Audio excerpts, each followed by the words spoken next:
Hello and welcome to my guide on the Perilous Moons. This is going to be how to do it with zero supplies, literally.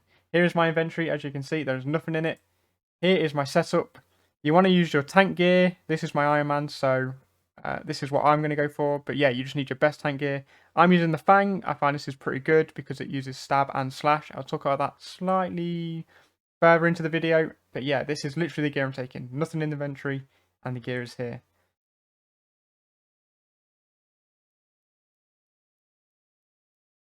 So what we're going to want to do is we want to go into the dungeon right now. I'll show you the path I take and what you need to do. It's super easy. And yeah, you literally need zero supplies. Okay, so once we enter, we want to go into the northeastern room. Okay, so what we're going to do is you want to run around this path over the bridge and we want to go up to our campfire. So those of you that do not know, you can right click to make a cuppa and it will restore all of your run energy, which is really nice. And then what you want from here is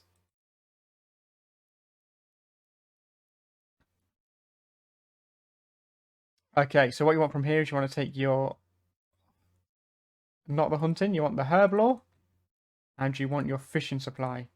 Then what we're going to do is take from this grubby sapling, 1, 2, like this, make your potion, and these potions act as super combat and also prayer pots as well. So that's all you need for that. 2 is enough. Take 3 if you're worried or want to take more just in case. There's no harm in taking it. You make either 3 or 4 doses. It all depends on your herb lore level is the chance. And then what we're going to do is you're going to fish here. You can like align your net to make it a little bit quicker. But I personally like this little bit of AFK time and just fish some naturally. Okay, and then once you've got your full inventory of fish, put your net down to the bottom wherever you prefer, because we can use this every single trip now, and heal your fish. So the way the fish work is they heal you for, what I figured out is based on your HP, I want to say, or your cooking level, because mine heal me for 30 or 31. So yeah, not really sure what the difference is there, because a couple of my friends heal for like 28, 25, so yeah. Anyway, once you've done this, we're going to go through this column right now, and the first one we're going to do is the Sun God. The yellow one. You're going to want to put yourself onto stab, and then you want to go in. There's a couple of mechanics. I'll try and explain them as we go. But I've marked the 4 corners of the room, and I'll explain why in a minute.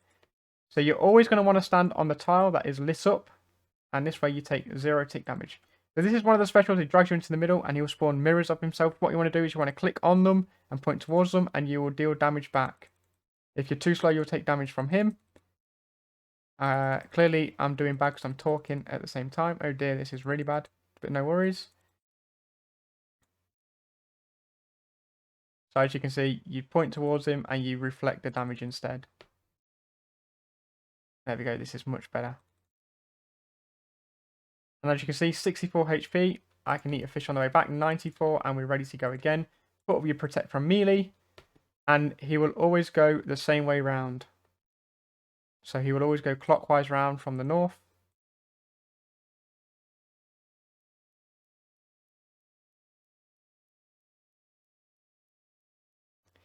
And if you do step off this sun tile, he will ramp up in damage depending on every single tick. So it starts with 1 HP and then slowly goes up. Okay, so now what you want to do with this one is when he spawns it, you just walk with it and you will never take damage. When you get to the square, you turn down and you just go with it.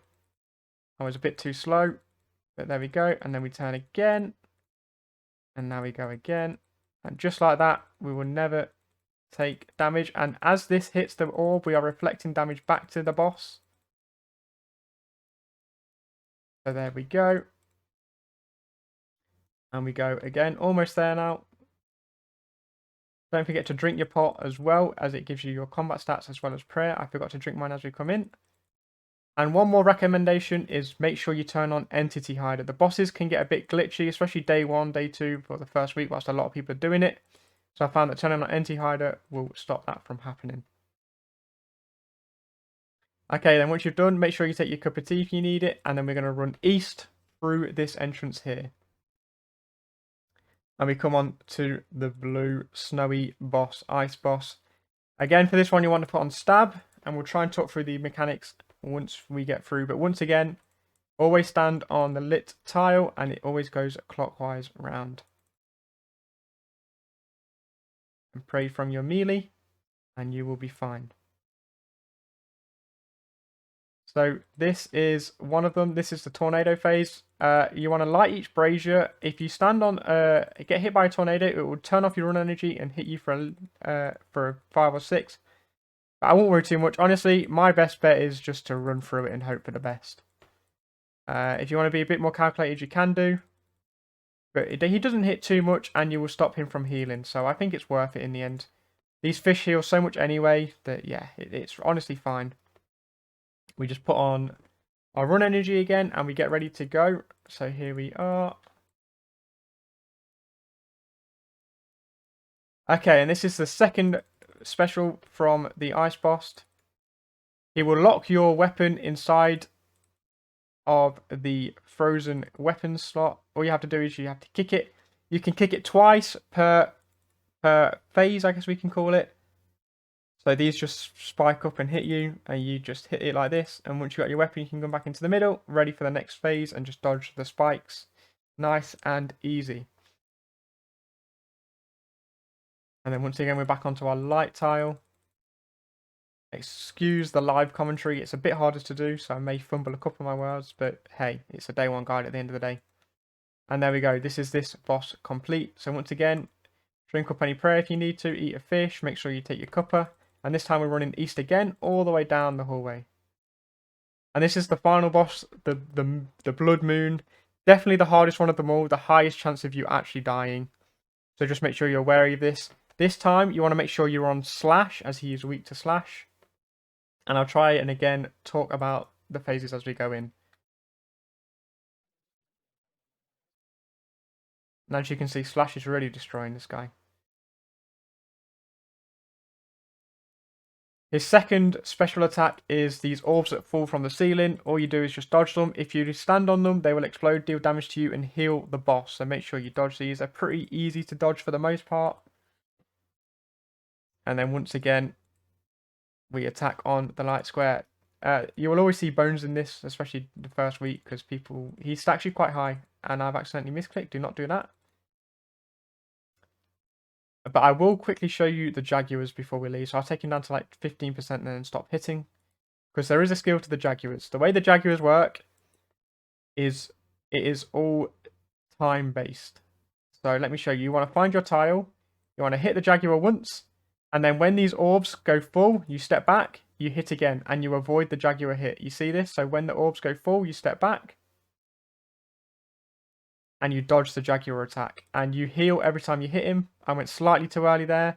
But you can see the timing. When the orb goes full, you step forward. And you hit the Jaguar again. And it is a damageless sequence. Okay, back now. Let's finish off the boss. And get our reward. So that is how you do Perilous Moons with 0 supplies. It is all within the raid. You use nothing of yourself. Make sure you take your cup of tea. And this time we go all the way south.